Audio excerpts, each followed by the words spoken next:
Hello and welcome back to Beyond the To-Do List, a podcast about productivity. I'm your host, Eric Fisher, and I'm excited to welcome to the show Angus Nelson. I've known Angus for a long time. He's an entrepreneur, a coach, and author of the upcoming book, Confidence Comes Later. In this conversation, Angus and I talk about why confidence isn't something you wait for, but something you build by taking bold, decisive actions. Angus explains how embracing uncertainty and disrupting your comfort zone can lead to real personal growth, and why it's those small steps that we take every day that create the biggest changes. So if you're looking to stop waiting for the perfect moment and start building real momentum in your life, this conversation with Angus Nelson is perfect for you. Well, it is my privilege to welcome to the show Angus Nelson. Welcome to Beyond the To-Do List. Great to be here, Eric. Great to see your smiley, bald, and bearded face. You as well. It's like we've got mirrored sides of the video. People can't see this, but they can hear us laughing. We've known each other a long time. Can I hear the sheen off of our foreheads? Yes, I think that reflects in the echo of the... I've soundproofed the room to take care of that, actually. Nice. But, oh my gosh. We've known each other a long time. I can't think of when it was that we actually met because it's been so long. But I know that... well, it's not even worth trying to guess, to be honest, because, I mean, it's been at least a decade. Yeah. For sure. I think the first time we got to hang out, was at Social Media Marketing World, like 2017, 18, something in there. Probably. It might even be 2015, 16 in Florida at it was like a social fresh or whatever it was called. Oh my gosh. We sat next to each other at and we'd met already in like Nashville, but then that was the time we got to fully like hang out or something. But anyways, and then, Social Media Marketing World and San Diego and multiple other things, but that was a lifetime ago. It is. I know we spent a lot of time together in 2016 at Podcast Movement up in Chicago. You and I think some of your family were even there at that time. So we had the whole family there, and then I went home, and that Monday I got let go from my job. So that time of life is like a peak into a valley. Yeah. Oh my gosh. Well, so that kind of comes into the topic I want to bring up. I know you've got a book coming out at some point in the near future this year, Confidence Comes Later. And that's kind of been a theme for you for a lot of different actions that you've taken. In order to really dive into the topic, however, let's set up some context. Like the word confidence, I think, has a lot of myths or misdefinitions. What's your definition of the word confidence? So I would start by saying confidence can only exist in the past. Confidence for the future is a misnomer. And that's one of the myths, is because you can never be confident about something you haven't done or a place you haven't been. And so confidence is an assurance of knowing who you are. And what I define is confidence isn't based on an external anything. It's only based on an internal faith, trust, belief, resilience, perseverance. Like there's a whole, litany of platitudes that put us in a place of believing that we're fine just as we are. And in fact, I call it the nothingness. Nothing to gain, nothing to prove, nothing to lose is the most confident person in the room. They don't need to be flashy. They don't need to be loud. They don't need to be boisterous. They just be. And in that nothingness is power. People want to be around them. People are attracted to them because it's like, I feel safe. I feel seen. I feel like I can be myself in your presence. And this is something that is so rare and yet so precious to find. It is, actually. And you say it works backwards, or it is, you can only have confidence in the past. In other words, because something else you talk about is this word certainty that none of us can have. Like it is not even possible. We're all just making our best guesses. In other words, we don't know. Oh, but no, Eric, no, I need to be certain. I need to know that this is the right choice and this is the right person to marry and this is the right school to go to. And we fool ourselves with that word certainty. And that's the whole thing, is when we say we're waiting for confidence to do a thing, what we're actually saying is we're waiting for certainty. and never follow come. the line of that continuum, Yeah. and you're on a fool's errand. Yeah, because we're almost like, I'm looking at the blackboard where Doc Brown is talking to Marty in Back to the Future 2, and they don't know it yet, but they're in the bad version of Hill Valley, and they're like, he's drawing like, this is where it splits, and and you're looking at it, and you're like, you can look backwards and say, this is what has happened. There's a certain amount of, depending upon your perspective, certainty looking back as to the facts of how things turned out. Right. But as far as then you're in the place you're at, and then you look forward, there's no way to forecast. There's too many variables in internal, external, etc. Yeah. So and here's the beauty too in all that. So when I work with clients and we work through all this stuff, I don't care if you are barely scratching $100,000 or if you've got $100 million brand. Most of the issues we address are between your ears. It is that self-talk. It is those gremlins and the recordings, the stories we tell ourselves. And that is the thing of certainty and the thing of confidence that gets shaken, because we think that if we have a self-doubt, if we have a fear, if we have some kind of misbelief, then that means we're disqualified from actually believing in ourselves, which once again becomes this paradox. Life is paradox. Life is not static. It's dynamic. And so confidence is a belief that I'm enough, that everything I've gone through has prepared me for today, that my tomorrow is waiting on me in light of every lesson I've learned, every time I've tripped on my face, every time that I've skinned my knee, every time that I botched an opportunity. My invitation is to learn from that opportunity, and that progresses me into a greater tomorrow. And we have these, as you call them, I think, someday dreams. And we want to do the thing now or the thing near future or down the road. The things people usually talk about. What's your plan for this year? What's your 5-year plan? What's your 10-year plan? Those kind of horizons, if you will. And thing is like, you can't really make you can, let's be honest, you can make those plans, but then you can show those plans to God and he can laugh, in other words. Exactly. Right. Yeah. What did they say? There's a saying that says something to the effect of, we overestimate what we're capable of doing in the long term. We underestimate what we're capable of doing in the short term. And I like to tell people, like, there's a reason why agile methodology is really successful in the software space. And that is basically you give yourself 2-week sprints. Mm-hmm. We're going to get something done for this 2 weeks, and then we're going to set the bar for what we're going to do the next 2 weeks, and then the next 2 weeks, and the next 2 weeks. And if we see it from that perspective, if we see that today is the only day you have anything capable of doing anything about, in fact, there's an acronym that says the only day actually yours.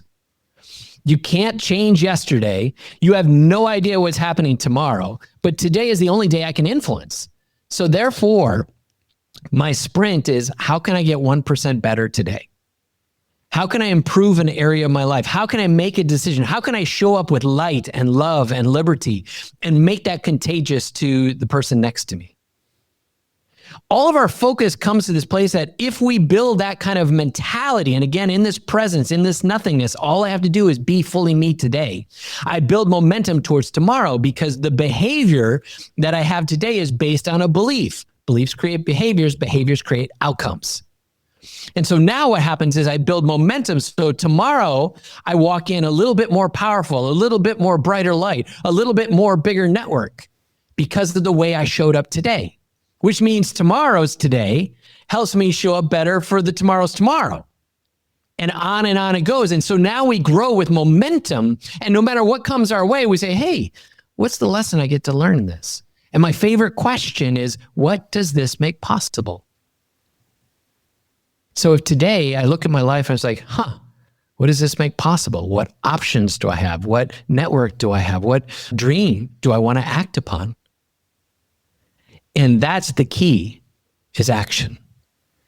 Because from that question, what does this make possible, invites you to an action. Will I just simply take the next step? Stop trying to see 10 years, 20 years, 30 down the road, and start saying, what can I do today to influence my tomorrow? That's it. Because that one step will reveal the next step. We say that especially if you're like, you come from a background of faith or something like that, it's like, I just believe. I'm like, no, you don't. Because if you did, you'd be acting on it today. And so the reason why I wrote this book is because I look around the world and I see these vacuums of power, that the only people rising in the ranks are the things that I described: the boisterous, the loud, the overcompensating folks. And yet some of the smartest, brightest, most equipped, most prepared people in the room don't get the opportunities because they won't act on what they have in their hands, in their hearts, in their being, right here, right now. Let's go. Be yourself. Be fully you. Part of you being fully you and your family being fully your family and who they are was you recently, with air quotes, moved to Portugal. Yeah. Talk a little bit about that journey and how that relates to this.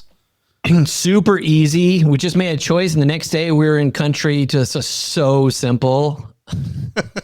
So much sarcasm laced in that. So first of all, I would tell you, what a dream, dude. What a ride. And scary as hell.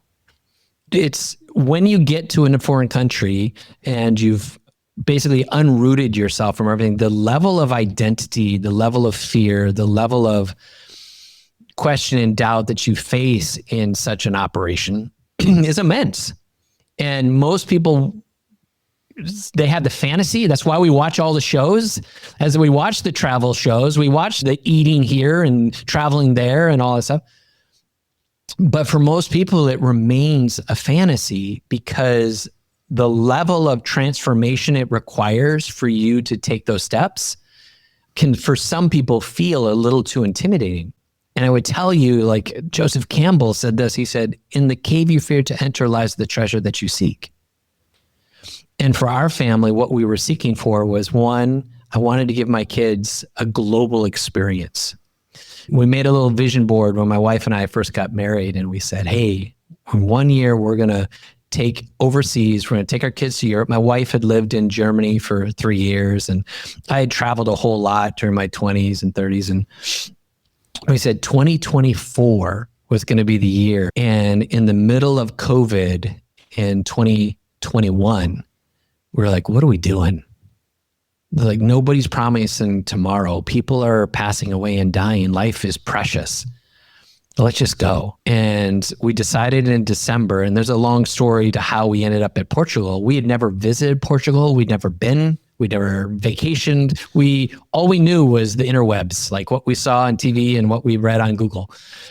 But it checked all the boxes, and we had done enough travel in Europe that we were like, hey, I think we could pull this off. And we made the decision in December, and we landed in May.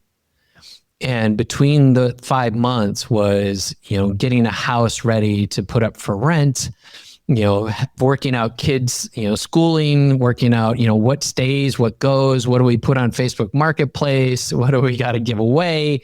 We had to fix up so much stuff around our property. We had to get a property manager. We had to get somebody to take care of the pool, somebody to take care of the lawn. We had to figure out all the visa paperwork, an immense amount of paperwork. ...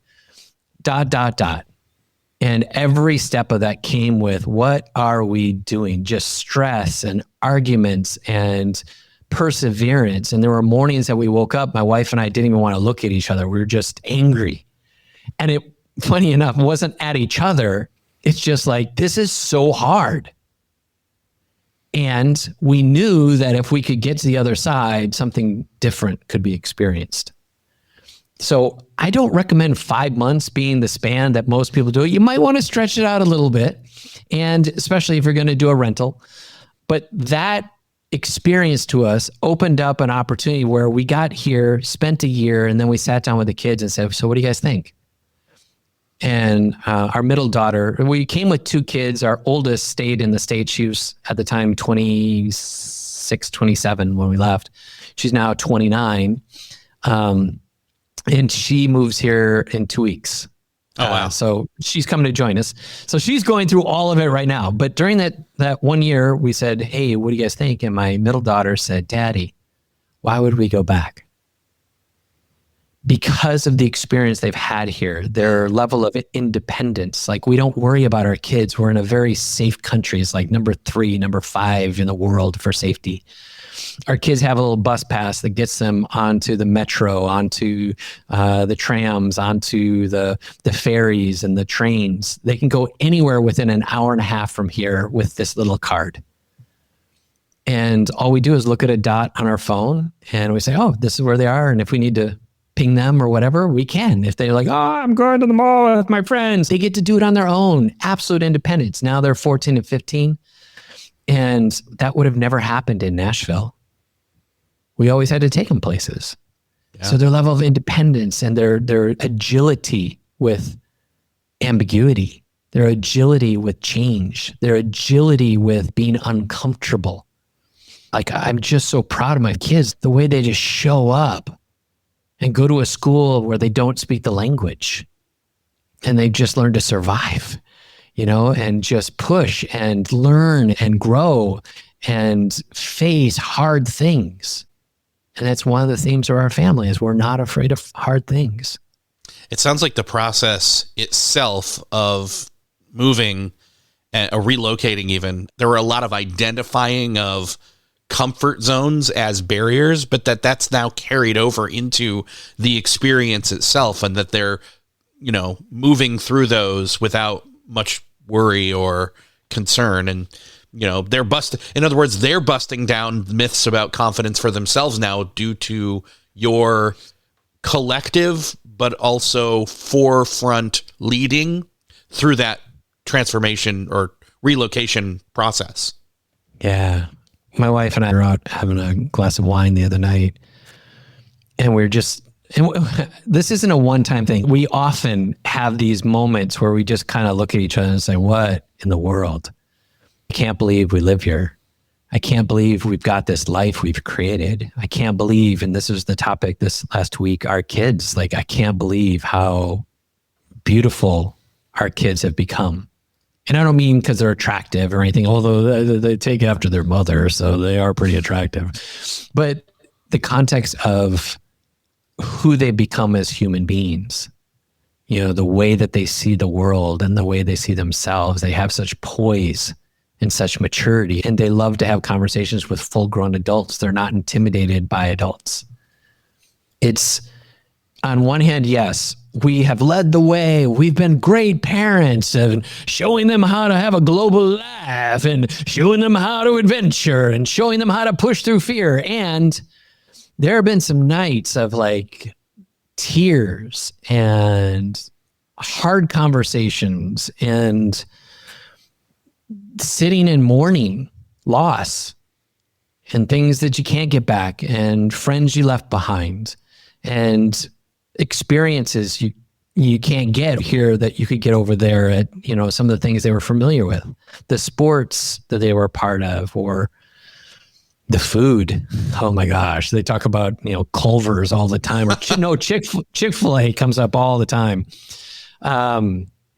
These are the things that on one hand, they seem like small sacrifices, but then in a much bigger scheme, because there are so many sacrifices, they all kind of pile up and see the little thing almost as like a straw that breaks the back. You're like, oh my God, I can't believe this. Oh, this just sucks. And And then you got to remind yourself, I gave that up so that I could do this. Talk a little bit about disrupting of yourself that you did with this. In other words, that you took this bold step instead of waiting for the confidence to show up or be there. And I know you say something along the lines of you either choose to disrupt yourself or life does it for you. Right. We think we're immune, right? Oh, why? It's like, I would never be an entrepreneur because it's not reliable. I'm going to get a W-2 job and they'll take care of me. And it's like, that is the biggest lie on the face of the planet, because they can pink slip you at the drop of a hat. I've been laid off 3 times in my life. I've been fired twice. I figured out I'm unemployable. Like I can't work for other people. I own it now. And a lot of my clients have been with a company, 10 years, 13 years. I just had one client that was with a company for 18 years and they just got laid off. And then what? What's interesting is if you've been doing a thing long enough, it becomes part of your identity. And then when you take it away, who am I? I was always the person at this company. I was always the person with this role. I was always the person known for this thing. And when that goes away, you're disrupted. Most people don't know how to navigate that because they don't know who they actually are. They place their value on the role, on the paycheck, on the esteem. But in the nothingness, you get to move on.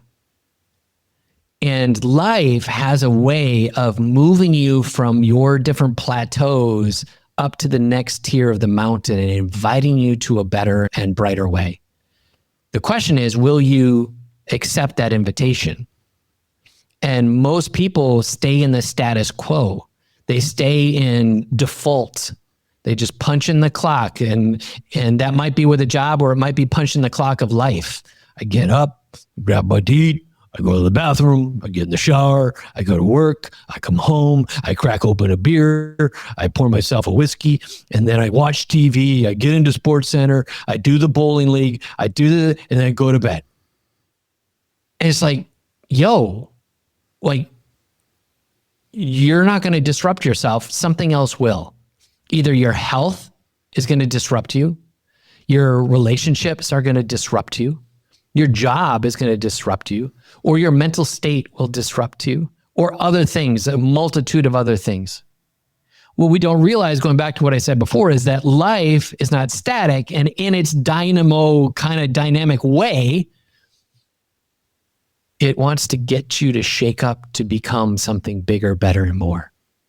Because life grows. We don't know why the sun shines and the grass grows, the wind blows, but you lay down a patch of asphalt and in just a matter of time, grass is going to punch through it. How does that happen? Because life is meant to expand, and so are we.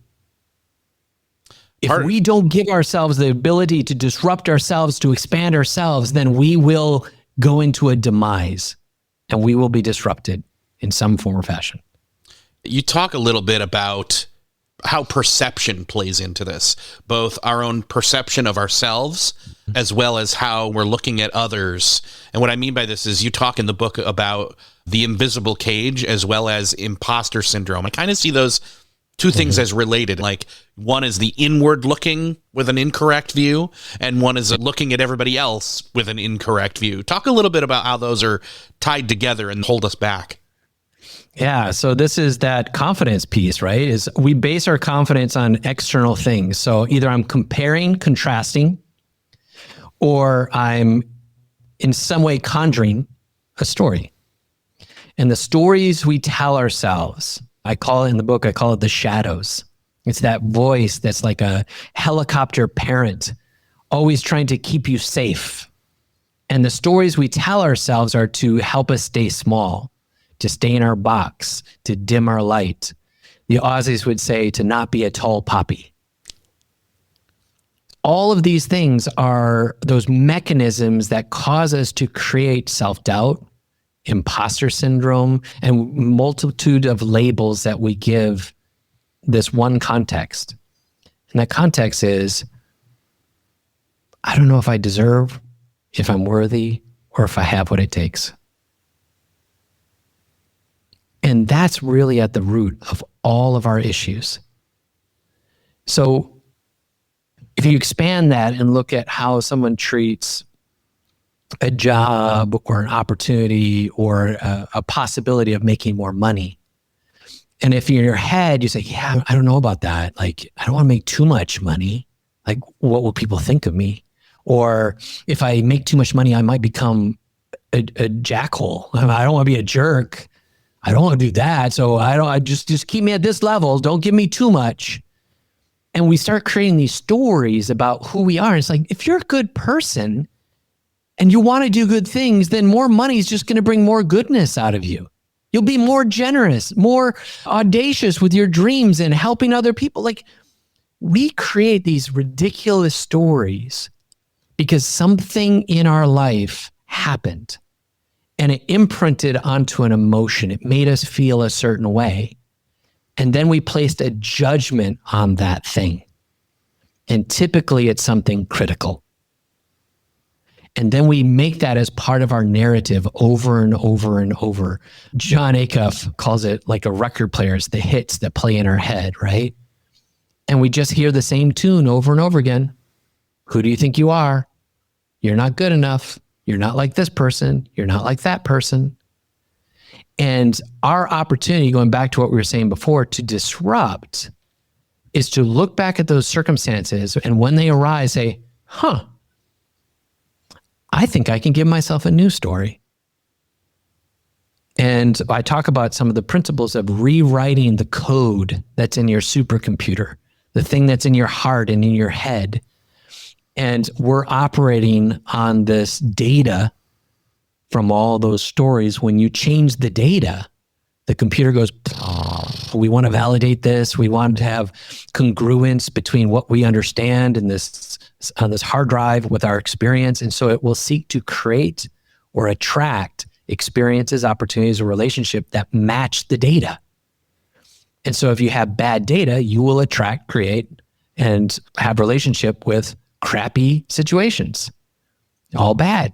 Or we change the data and we give ourselves good stories, powerful stories, the kinds of stories that make you put your head up high, your back up straight and say, oh my God, look who I am. I can do this. I deserve. I'm worthy. I have what it takes. Suddenly that data will then say, hey, we need to confirm the data. Hey, all the alarms go off. Let's go and attract this. And you start attracting higher caliber relationships, opportunities, and experiences. And you're like, oh my gosh, where did this come from? I had no idea. And then the resistance will come and say, hey, you don't belong here. Like, damn straight I do. Are you kidding me? I'm not listening to that story anymore. That's not my story. I have new data. And suddenly we start experiencing this transformation. If you got a second, I'll tell you real quick. I'm going to try not to get emotional. I had an experience of this myself here just recently. We're getting ready to do a new launch, and I'm working with this partner. I'm a joint venture partnership with a copywriter. And it's rocking my world because the way they see my story, the way they see my company and what I do, in many ways is far more elevated than how I've been seeing it. And it shifted some of my own stories. And in particular, one of the stories I've always told is, in my background, I started a business when I was about 28, 29. It didn't go well. We did a music festival. Thunder showers came in. I lost $72,000, put me into a sharp decline in my attitude, my emotions. I got self-destructive and I got addicted. And then I blew up my marriage. I blew up my business and I blew up my self-worth. And then some years later, I got into counseling and started learning about some stuff. And then I met this person and they gave me a shot. And suddenly I was working with Fortune 500 brands. My whole story was I just got lucky. And the challenge that my copywriter said, I don't see that story at all. The story is you went through all that so that you learned all these skills around human psychology and behavior and emotional intelligence. And then when this thought leader met you, they saw something in you they didn't see in anyone else. And they picked you because you stood out and you were special. And suddenly I was running with this caliber of people that I never had access to before. And I was running all the webinars. I was creating content for all of the live events we were doing. We did 6 of them a year. I'm the one who put the plans together to do things at Adobe, at Polycom, at BMW, at Coca-Cola. I was behind all of that. I built this company with this thought leader. I should be a co-founder. I should have that title because I was there from the beginning. I trained everybody. I built all the systems. I ran through all the sales processes. I did it. And suddenly I'm like, what have I been thinking? New data, new day, new way. You're touching a little bit there on what I'm hearing is this kind of thing you call the fluid self, where you're not so attached to the role or the title or the way other people see you, right? Yep. Other people have their FOMO or their imposter syndrome towards you, and you might not even know it in the same way that this copywriter was seeing your story differently. Talk a little bit about the fluid self. So this kind of goes back to what we were just saying is we have to have this ability to not be attached to outcomes, not be attached to where we came from or what we're a part of. So many times people attach identity to, like we were talking about before, that job, that paycheck or whatever. But then we also attach our identity to, I'm an American. I'm from the United States and I live in a foreign country. And so now I can either be fluid and I can find a way to immigrate into this country to speak the language, to eat the food, to learn the ways, to integrate myself with the styles or the approaches or the way that people have customs, the way that they celebrate their holidays. I can be American, I can come up here and I can do all my stuff. I can talk really loud at restaurants and I can be boisterous, or I could be all the cliche things that Americans carry with them when they travel. And we do. It is a truth. This is not just like, we don't realize part of our nature we see through a certain lens, and we assume everyone else sees through that lens too. So now we go to these other countries and people are different and we're like, what the hell is their problem? And it's like, it's different, dude. And so now all of a sudden, will you be fluid or will you stay rigid?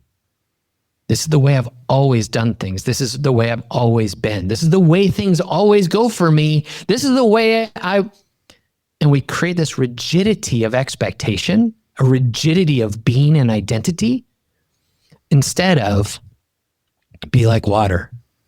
What was that Bruce Lee quote? Mm-hmm. Be like water, just flow, man, just flow. In the same way, when we're an entrepreneur, we build our systems and we get stuck in our own ruts.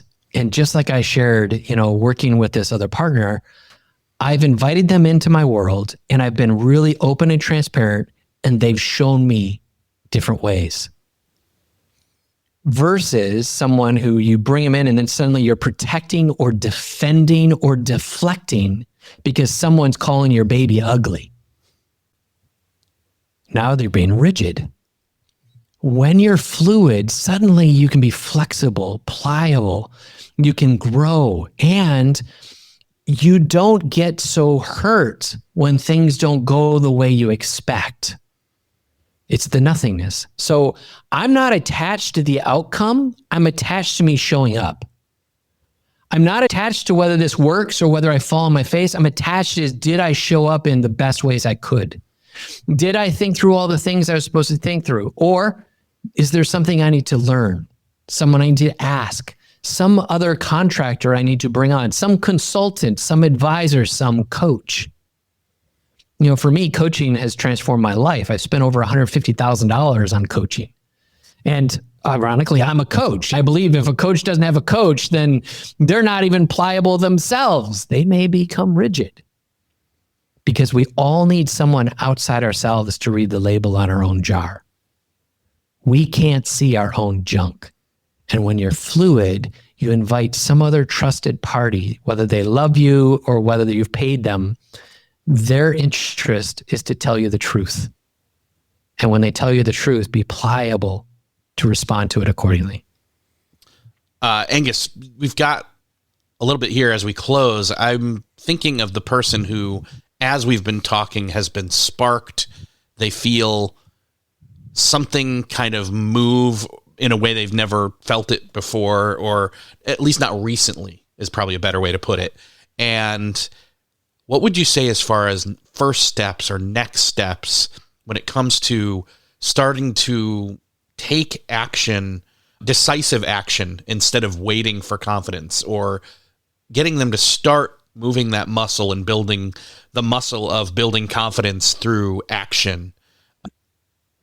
So I'm going to give you just a really simple thing, one that I think can be transformational if you'll let it.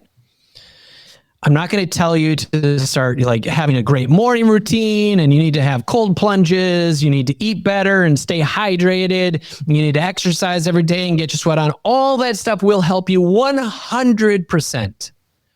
All of that is external. And in our framework, we have what we call the freedom framework. There are external frameworks and there are internal frameworks. The external framework is all the things I just listed. And in your business, it might be SOPs and delegation and, systems, processes, blah, blah, blah. And then there's the internal.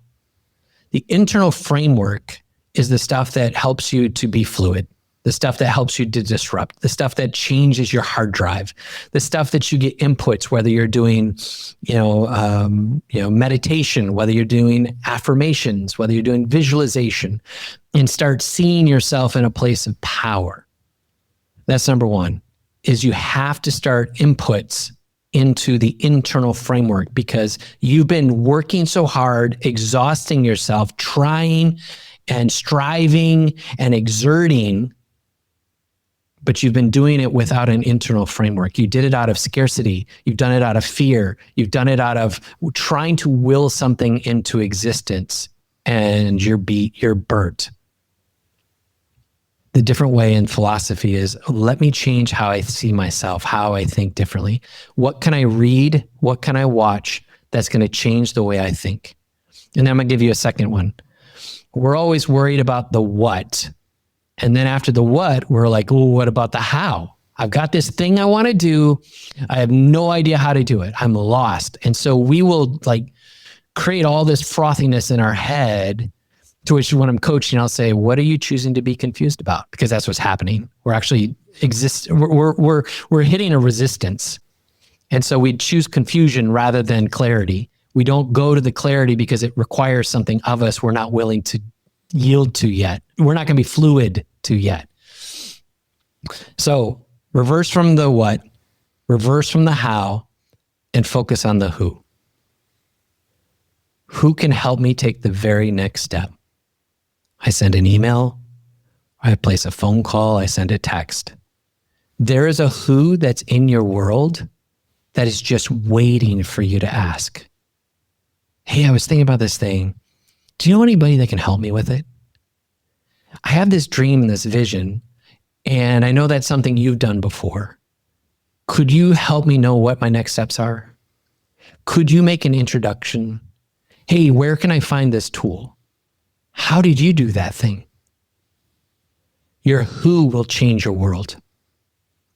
Find your who's and everything will be different. That is a great note. I have found that to be completely true in my life, that it's people that unlock things for moving forward. Mm-hmm. It's because everybody's got that person they know that they're a couple steps ahead or a couple years ahead when it comes to what they're wanting to do. So I would love to point people to where they can keep track of what you're doing now, as well as when the book comes out and everything like that. So Angus, it's been great talking with you. Where can people find out more about your work and your upcoming work? I'm Angus Nelson at all the places. You can go to all the socials, but I would tell you, if you're going to track with me, jump on LinkedIn. That's probably the first and foremost place you're going to get all the latest and greatest. Everything else is playful and fun, but LinkedIn's where we bring the heat. Yeah. Same for me. I have found that LinkedIn is probably my home base moving forward. Mm-hmm. It was also predating everything else, by the way. Oldest social network. Predates MySpace. So it's so crazy. Right? In fact, great talk. Way, just a little side note on LinkedIn. This is just a little quirky note. The original CHRO just gave me a blurb for my book. Awesome. Steve Cardigan. Yeah, Steve Cardigan. He's awesome. That's awesome. Well, anyways, we'll link up to your profile in LinkedIn. What's your website? AngusNelson.com. AngusNelson.com. So we'll put those all up in the show notes. Angus, as usual, great to see you. Great to talk with you. I don't know when I'll see you again next face-to-face, but I mean, this is face-to-face, but in the flesh. Handshakes and hugs. Sure. But hopefully that will be again sometime soon. So thanks so much, Eric. You're an awesome interview. I appreciate it. Well, that's another podcast crossed off your listening to-do list. I hope that you enjoyed listening in on this conversation with Angus Nelson. And if you found something helpful in this conversation that you're taking away, I'd love to hear it. Drop me a line. Go to beyondthetodolist.com. Go up to the top, hit contact, send me a message. But that's also Beyond the To-Do List, where you can find the show notes for this episode. That or in your podcast player app of choice, wherever you're listening to this right now. In fact, that's also where you can hit the share button and share this episode with somebody that you know needs to hear it. If you would do me that favor, that would make my day. Thanks for sharing. Thanks again for listening, and I will see you next episode.